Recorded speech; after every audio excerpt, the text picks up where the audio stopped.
Chief justice of Pakistan ان کو step down کرنا چاہیے. نظریہ ضرورتیں پاکستان کو کہاں پہنچایا؟ 2018 کے الیکشن میں تو سابق اسٹیبلشمنٹ نے بھی دھاندلی کروایا اور سابق سپریم کورٹ نے کہ الیکشن ہوگا انشاءاللہ تعالی یہ ہار جائے گا. یہ الیکشن جو ہے ایک فرد واحد کی انا کی تسکین کے لیے جو ہے وہ کروایا جا رہا ہے. سپریم کورٹ کے فیصلے کے خلاف گئے کہ ہم سب نکلیں گے. 63A کے قانون کو کس طرح ری رائٹ کیا گیا؟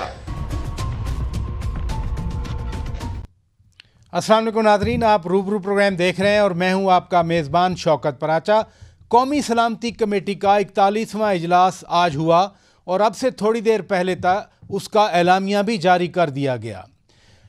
اس اعلامیے میں ایسی کوئی چیز نظر نہیں آئی، ایسا کوئی خطرہ نہیں نظر آیا جس کا اشارہ گزشتہ روز عمران خان نے اپنے ٹویٹ میں کیا تھا اور کہا تھا کہ نیشنل سیکیورٹی کمیٹی کے اجلاس بلا کر یہ حکومت فوج اور عوام کو آپس میں لڑانا چاہ رہی ہے. البتہ اس اعلامیے میں ٹی ٹی پی اور پی ٹی آئی حکومت کے مذاکرات پر بات کی گئی ہے. اس اعلامیے میں کہا گیا ہے کہ ٹی ٹی پی کے ساتھ پی ٹی آئی کے مذاکرات کی وجہ سے ٹی ٹی پی کے دہشت گرد پاکستان آئے.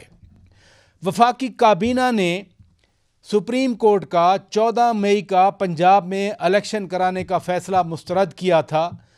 قومی اسمبلی نے گزشتہ روز اس فیصلے کے خلاف قرارداد پاس کی تھی اور آج نیشنل سیکیورٹی کمیٹی کے اجلاس کے بعد وفاقی وزیر اطلاعات مریم اورنگزیب صاحبہ نے تو چیف جسٹس آف پاکستان کے استعفے کا باقاعدہ مطالبہ کر دیا.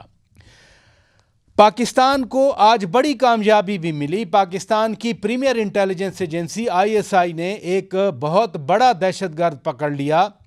گلزار شمبے جو کہ بلوچستان میں دہشت گردی کی کارروائیوں میں ملوث تھا، ایک کامیاب آپریشن کے بعد اس کو ٹریپ کر کے گرفتار کر لیا گیا. شاید ہی دنیا میں کوئی ایسی مثال ہو اس طرح ٹریپ کر کے پکڑنے کی. اسرائیل نے کوئی ایک آدھ بار ایسا آپریشن کیا تھا، لیکن ISI کے ہائی پروفیشنلزم کی وجہ سے یہ بہت بڑا دہشت گرد پکڑا گیا. ہم اس پہ بھی بات کریں گے اور 3 اہم مہمان آج ہمارے روبرو ہوں گے. وفاقی وزیر توانائی انجینئر خرم دستگیر خان ہمارے روبرو ہوں گے. پھر سابق گورنر سندھ جناب عمران اسماعیل صاحب پی ٹی آئی کے رہنما وہ ہمارے روبرو ہوں گے. اور بلوچستان میں جو صورتحال بنی اور اس دہشت گرد کی گرفتاری کا جو اثرات ہوں گے اس پر بات کریں گے. ہمارے روبرو ہوں گے سابق وزیر دفاع لیفٹیننٹ جنرل نعیم خالد لودھی صاحب. ناظرین، یہاں میں ایک بریک لیتا ہوں، بریک کے بعد جب واپس آئیں گے تو ہم پھر گفتگو کا باقاعدہ آغاز کریں گے. Stay with us. وفاقی وزیر توانائی جناب خرم دستگیر خان صاحب ناظرین ہمارے روبرو ہیں. بہت شکریہ خان صاحب، آپ نے وقت دیا.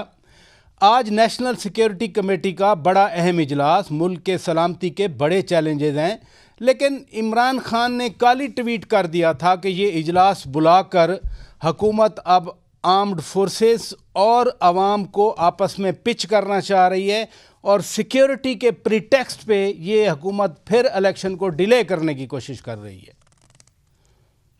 شکریہ پراج صاحب، آپ نے مجھے مدعو کیا، لیکن عمران خان صاحب کی کسی بات پر تو اب ذرا بھر بھی اعتماد نہیں کیا جا سکتا. جنہوں نے 10 مہینے قوم سے جھوٹ بولا کہ جی امریکی سازش ہوئی ہے، وہ سائفر کی کہانی ہے، اور اب وہ مکمل طور پہ اس سے پیچھے ہٹ چکے ہیں. انہوں نے قوم سے جھوٹ بولا کہ جی یہ فوج کے سربراہ نے میرے خلاف جو ہے وہ کی یہ حرکت، اب وہ اس سے بھی پیچھے ہٹ گئے اور کہتے ہیں میں تو بات کرنا چاہتا ہوں، میری تو بڑی خواہش ہے کہ میں بات کروں. تو لہٰذا ان کی وہ تو صرف سیاست کو بطور ایک پروپیگینڈا کے طور پر کھیل رہے ہیں، اور ان کا ہر جو بیان ہے وہ صرف ان کی ہوس اقتدار کا جو الاؤ آگ جل رہی ہے اس کا ایندھن ہے. تو لہٰذا ہم کوئی اور سنجیدہ بات کر لیتے ہیں. عمران خان کو تو میں ڈسکس نہیں کروں گا، وہ اب بالکل بھی ان کا جو ریکارڈ ہے وہی کہتا ہے کہ ان کی بات پر یقین نہیں. سپریم کورٹ کے 3 رکنی بینچ نے headed by honourable chief justice of Pakistan 14 مئی کو الیکشن کرانے کا حکم دیا ہے. کابینہ کا اجلاس ہوا، پھر اس کے بعد قومی اسمبلی کا اجلاس ہوا، یا کہ حکومتی اتحاد کے اکابرین کے بیانات آئے، یہی لگا کہ حکومت الیکشن نہیں کروانا چاہ رہی. کیا آپشن ہیں, کیسے الیکشن روکیں گے آپ؟ دیکھیے ہم الیکشن نہیں روکنا چاہتے. ہمارا جو اعتراض ہے اس وقت وہ اس بات پر ہے کہ جس طریقے سے وہ فیصلہ دیا گیا ہے وہ آئینی اور قانونی اور سپریم کورٹ کے اپنے قوانین کی خلاف ورزی کرتا ہے, کیونکہ اسی فیصلے سے پہلے آپ کو معلوم ہے کہ 4 ججز جو ہیں وہ ان رائٹنگ اپنے فیصلے لکھ کر دے چکے ہیں, جس میں انہوں نے کہا کہ جی ہم یہ جو سو موٹو لیا گیا اس کو مسترد کرتے ہیں. اور یہ جو اصرار ہے چیف جسٹس کی طرف سے اور ان کے 2 ساتھی محترم ججز کی طرف سے کہ اس کے باوجود وہ آگے بڑھنا چاہتے ہیں, وہ اس نے ہمیں ایک ضرور پریشانی کا شکار کیا ہے. اس پریشانی کو دور کیسے کریں گے, کیا آپشن ہیں؟ جی پہلی تو ابھی بھی ہماری ہر وقت استدا ہے آپ کے توسط سے اور آپ کا جو پروگرام ہے اس کے توسط سے کہ ہم اپنے حق میں فیصلہ نہیں چاہتے. ہم صرف استدا کرتے ہیں کہ چیف جسٹس فل کورٹ بنا کر اس سارے معاملے میں شفافیت لے کر آئیں. وہ چیف جسٹس صاحب نے استدا چیف جسٹس صاحب نے اٹارنی جنرل کی طرف سے استدا مسترد کر دی تھی, فل بینچ نہیں بنایا تھا. جی تو پھر دیکھیے نا, یہ جو ثواب دیدی اختیار ہے, اب ہمیں سوال کرنا پڑے گا کہ یہ بار بار کورٹ کے پاس یہ سہولت اب نہیں رہی کہ وہ ایک غلط اور بھیانک فیصلے کر کے کہہ دیں کہ ہم سے غلطی ہوئی ہے. نظریہ ضرورت کا فیصلہ 1958 میں ہوا, اس نے پاکستان کو اتنی بڑی مشکل میں دوچار کیا اور مستقل طور پر آمریت کی دلدل میں پھینک دیا. نصرت بھٹو کیس ہوا. سر میں آپشن پوچھنا چاہ رہا ہوں, میں معذرت کے ساتھ میں انٹرپٹ نہیں کرنا چاہ رہا, بٹ میں آپشن والی بات پھر ادھر ادھر ہو رہی ہے. آپشن تو یہی ہے کہ ایک تو ہم استدا کریں گے, دوسرا جیسے ہی ہمیں قانونی حق حاصل ہوگا ہم اس فیصلے کے خلاف اپیل کریں گے, اور جو ہمارا نقطہ نظر ہے وہ آپ کو معلوم ہے کہ کھل کر سامنے بھی آ چکا ہے. یعنی وہ جو supreme court procedures and practices والا بل ہے, جب وہ قانون بنے گا تو پھر آپ سپریم کورٹ کے اس حکم نامے کے خلاف سپریم کورٹ میں ہی اپیل کریں گے. That remain the only option. جی نہیں, آپشنز تو ہیں, آپشنز تو یہ بھی ہیں جس پہ زیادہ خیر نظر نہیں ہے کہ جو چیف جسٹس یا دوسرے صاحبان ہیں ان کے خلاف ریفرنس بھی ہو سکتے ہیں, لیکن ہم تو اس معاملے کو ذاتیات تک لے کے نہیں جانا چاہتے. ہم نہیں چاہتے کہ ہمارے حق میں فیصلہ ہو. چیف جسٹس میرا سوال رہے گا کہ کیا امر بانے ہے کہ کورٹ کی جو اجتماعی دانش ہے اس کو شفافیت سے استعمال کر کے اس مسئلے کا حل کیوں نہ کر دیا جائے, بجائے یہ کہ تحفظات رہیں. پرائم منسٹر نے کل کھل کر کہا کہ اگر فل کورٹ بنتا ہے اس کا فیصلہ ہمیں قبول ہوگا, تو وہ فیصلہ یہ بھی تو آ سکتا ہے کہ الیکشنز ہو تو ہم اس کے اوپر عمل درآمد کریں گے. لیکن اس طریقے سے جب یہ پورا پروسیس جو ہے اس کے اوپر بڑے گمبھیر آئینی اور قانونی سوالات کھڑے ہو گئے ہیں, اس میں اختیارات یہ جو کنٹینشن ایک آتی ہے, ایک کنٹینشن آتی ہے کہ یہ جو 3 ممبر بینچ کا ڈیسیشن ہے that is binding on the government, اور وہ جو بل جب قانون بنے گا اس کی روشنی میں جب آپ اپیل کریں گے, لیکن 3 رکنی جو فیصلہ ہے 3 رکنی بینچ کا, اس کو آپ بھی تو بائنڈنگ سمجھ رہے ہیں نا ایٹ دا مومنٹ. جی دیکھیے ابھی تک تو ہماری یہی خواہش ہے کہ ہم پاکستان کے آئین کا علم بلند رکھیں, لیکن پے در پے اس قسم کے فیصلے آئے ہیں جس کی وجہ سے آپ کو یہ مزاحمت نظر آ رہی ہے.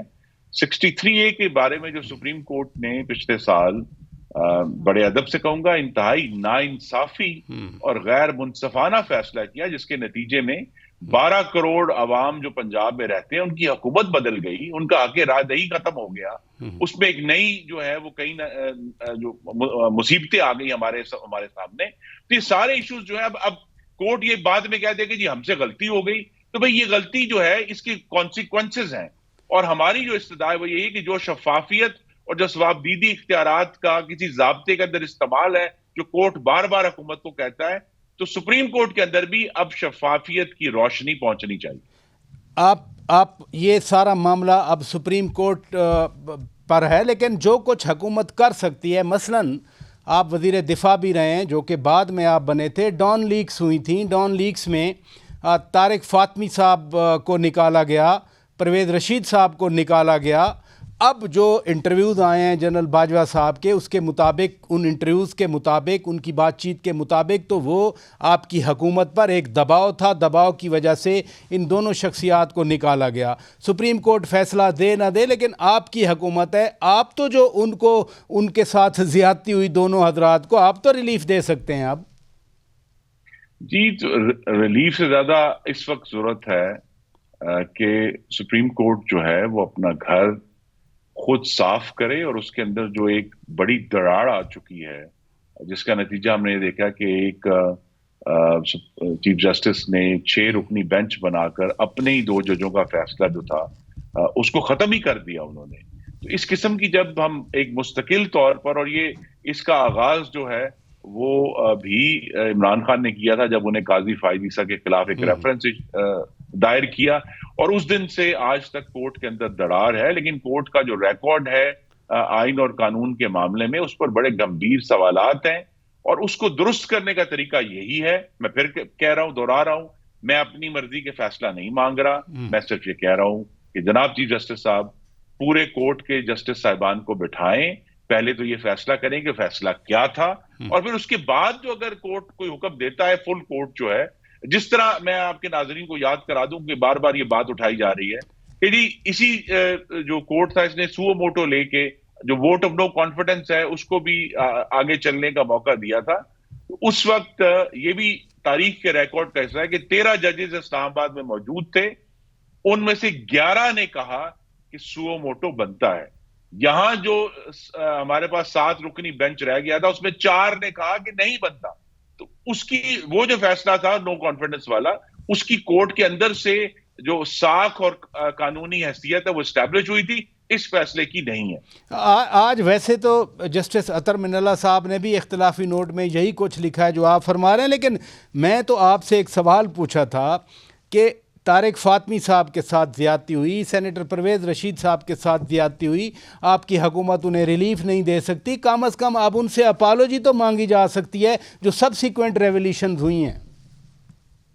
جی، اپالوجیز تو بہت چیزوں کی ہونی ہے. اپالوجیز تو نواز شریف کو ناحق اور غیر منصفانہ طریقے سے نااہل کرنے کی اپالوجی لینی ہے، ان کو جو مسلم لیگ نون کی صدارت سے ہٹایا گیا اس کی اپالوجی لینی ہے، جو ہمارے 2018 کے سینٹ کے انتخابات میں ہمارے جو امیدوار تھے ان سے جو شیر کا انتخابی نشان چھینا گیا اس کی اپالوجی لینی ہے، جو ہمارے قائدین 22 مہینے جیلوں میں بغیر کسی ثبوت اور شواہد کے پڑے رہے، اس کی اپالوجی لینی ہے. ہم نے تو جو ہے وہ نہال ہاشمی کو کنٹمپٹ آف کورٹ میں 6 مہینے ناحق سزا دینے کی اور بعد میں عمران خان کو مکمل طور پر آزاد کر دینے کی، اس کی اپالوجی لینی ہے. کہ یہ جو فرق اصول اپلائی ہو رہے ہیں اس کی اپالوجیز تو بہت ساری لینی ہے. بہت شکریہ. لیکن ابھی جو معاملہ ہمارے سامنے درپیش ہے اس کا یہی حل ہے کہ ایک شفاف طریقے سے ہم آگے بڑھیں. بہت شکریہ جناب خرم دستگیر خان صاحب، انجینئر صاحب. ناظرین، وفاقی وزیر توانائی ہمارے روبرو تھے. یہاں بریک لیتے ہیں. ناظرین، سابق governor Sindh P T I کے مرکزی رہنما جناب عمران اسماعیل صاحب ہمارے روبرو ہیں. بہت شکریہ سابق گورنر صاحب، آپ نے وقت دیا. ملک کا ایک بڑا ادارہ ہے نیشنل سیکیورٹی کمیٹی، آج اس کا اجلاس بھی ہوا. ملک کو یقیناً سیکیورٹی کے چیلنجز درپیش ہیں، لیکن عمران خان نے تو کل ٹویٹ کر کے اس کو بھی متنازع کر دیا تھا کہ اب حکومت این ایس سی کو بھی عوام کے خلاف لڑانا چاہ رہی ہے، این ایس سی کے پلیٹ فارم سے فوج اور عوام کو. دیکھیے، میں سمجھتا ہوں کہ اس وقت ملک میں دہشت گردی ہے، اور آج بھی ایک بڑا امپورٹنٹ دہشت گرد جو ہے وہ پکڑا گیا ہے، اور آئی ایس پی آر نے اس کا بتایا بھی، ٹیلی ویژن چینلز پہ بھی ہم نے دیکھا، جو ایک بڑی خوشائن چیز بھی ہے. اور آج نیشنل سیکیورٹی کونسل کا اجلاس جو تھا وہ انتہائی اہمیت کا حامل تھا. ابھی تک اس کا ہمیں پتہ نہیں ہے کہ آؤٹ کم کیا ہے، لیکن اس کا بڑا اہمیت کا حامل تھا، کیونکہ تمام پوری قوم کی نظریں اس پر ہیں، اور توقع یہ کی جا رہی تھی کہ شاید اس وقت ہمارے ادارے کے سربراہ جو ہیں وہ شاید حکومت کو ٹیم ڈاؤن کرنے کے لیے کہیں گے، ان کو کہیں گے کہ کام ڈاؤن ہو جائیں، اور جو آئین اور قانون کے مطابق چیزیں ہیں وہ ملک میں ہونی چاہیے، اور آئین کے اگینسٹ چیزیں نہیں ہونی چاہیے. اعلیٰ عدلیہ کا احترام کرنا ضروری ہے، سپریم کورٹ کے فیصلوں پہ عمل کرنا لازمی ہے. یہ ساری چیزیں اداروں پر بھی لازم و ملزوم ہوتی ہیں, حکومت پر بھی ہوتی ہیں, اپوزیشن پر بھی ہوتی ہیں. عمران اسماعیل صاحب, ہم نے سپریم کورٹ کا فیصلہ تو 14 مئی کے الیکشن کے حوالے سے آپ کو بھی معلوم ہے, کابینہ کا اجلاس ہوا, انہوں نے کہا کہ نہیں ہو سکتا. قومی اسمبلی میں گزشتہ روز قرارداد باقاعدہ پاس ہو گئی. تو آپ کو یہ ڈیڈ لائن پوری ہوتی ہوئی کیسے نظر آ رہی ہے 14 مئی کو پنجاب اسمبلی کے الیکشن کی؟ دیکھیے, قومی اسمبلی کی ریزولوشن کوئی معنی نہیں رکھتی.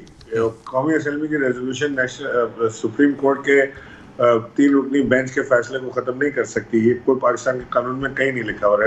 جسٹ ریزولوشن, وہ جو اس کی کوئی حیثیت قانونی ہے ہی نہیں.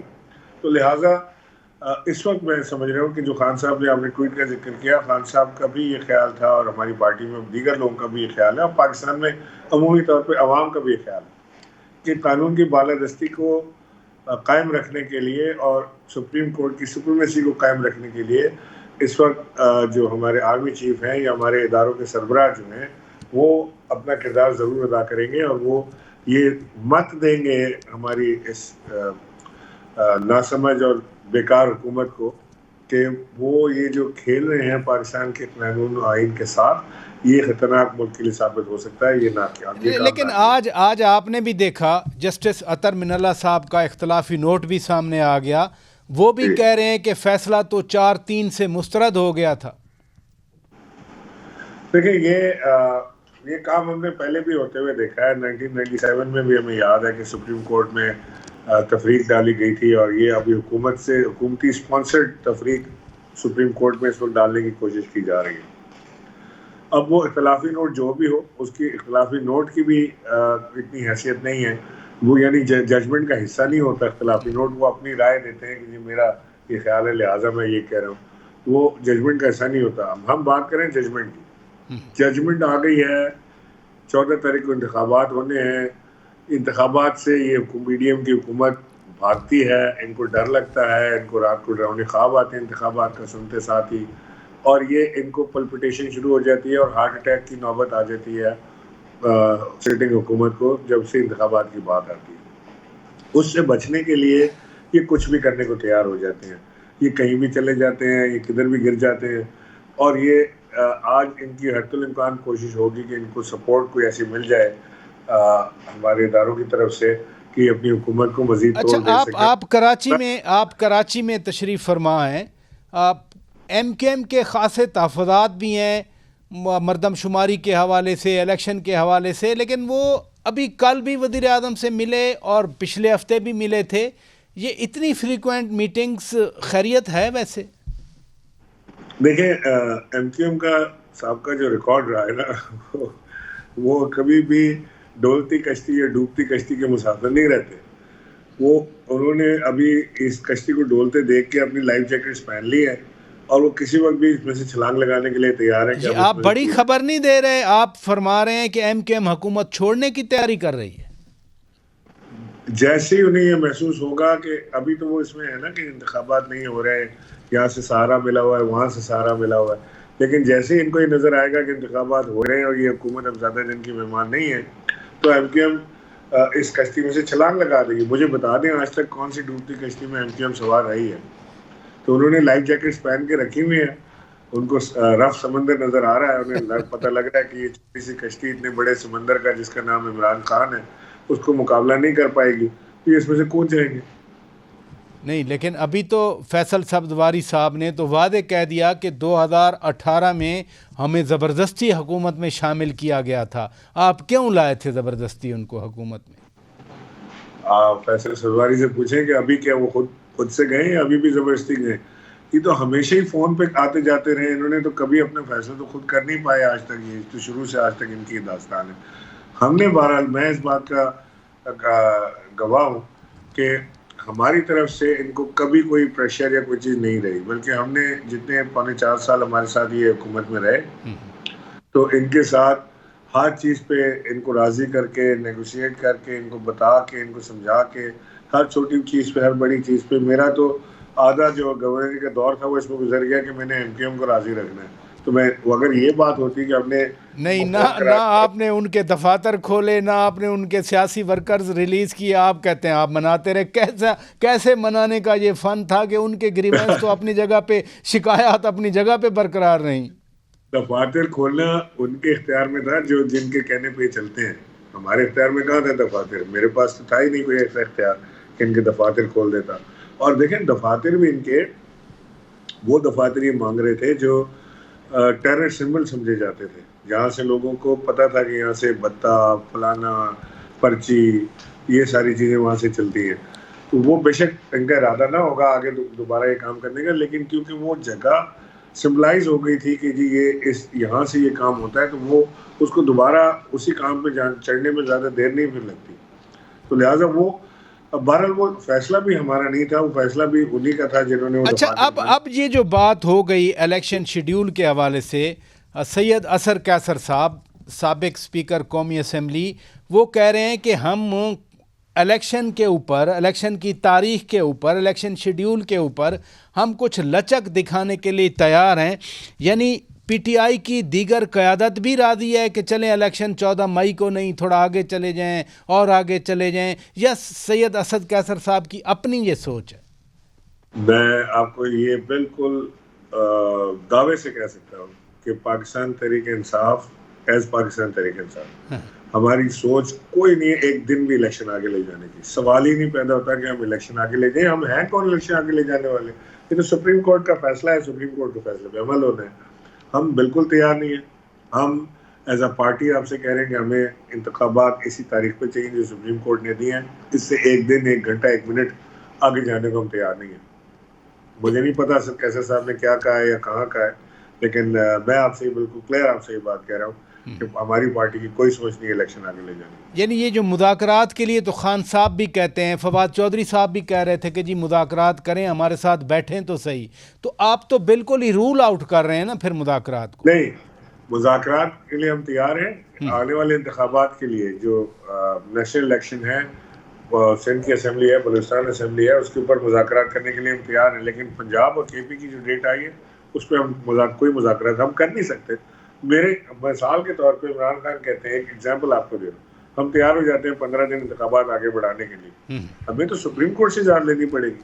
ہم کیوں یہ بے وقوفی کریں گے کہ ہم نے اپنی اسمبلیاں ڈیزالو کی انتخابات کے جن انتخابات کے لیے ہم عمران خان نے گولیاں کھائیں، جن انتخابات کے لیے، جن انتخابات کے لیے عمران خان کے گھر پہ بلڈوزر پھیرا گیا، ہمارے لوگوں کو جیل ڈالا گیا، زد و کوب کیا گیا.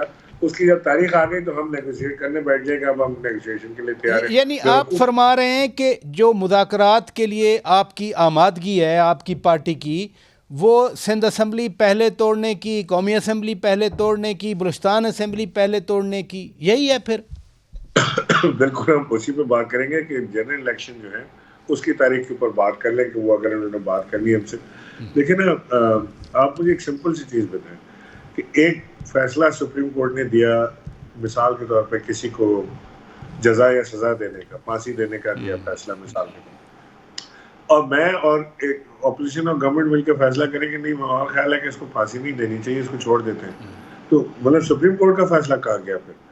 تو ہم جو سپریم کورٹ کے فیصلے پہ چل رہے ہیں اور ہم سمجھتے ہیں کہ سپریم کورٹ کا فیصلہ ایکچولی عوام کی فتح ہے، جس کے لیے عوام نے قربانی دی، لوگ لڑے ہیں. یہ بالکل آپ نے درست فرمایا کہ جو سپریم کورٹ کا فیصلہ ہے وہ فیصلہ تو اپنی جگہ برقرار ہے. بہرحال بہت شکریہ جناب عمران اسماعیل صاحب، سابق گورنر سندھ اور پی ٹی آئی کے مرکزی رہنما.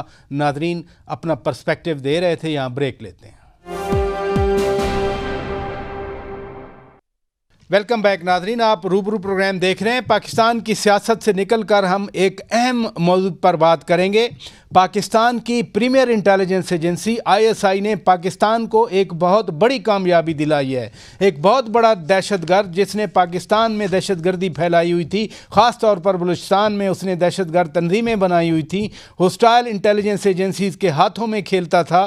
گلزار امام شمبے وہ گرفتار ہوا، اس کو پاکستان کی ایجنسی نے گرفتار کیا. یہ بہت بڑی کامیابی پاکستان کے ہاتھ کیسے آئی، اس کے اثرات کیا ہوں گے، اس پر بات کرنے کے لیے ہم نے زحمت دی ہے لیفٹیننٹ جنرل نعیم خالد لودھی صاحب کو، سابق وزیر دفاع. بہت شکریہ جنرل صاحب، آپ نے وقت دیا.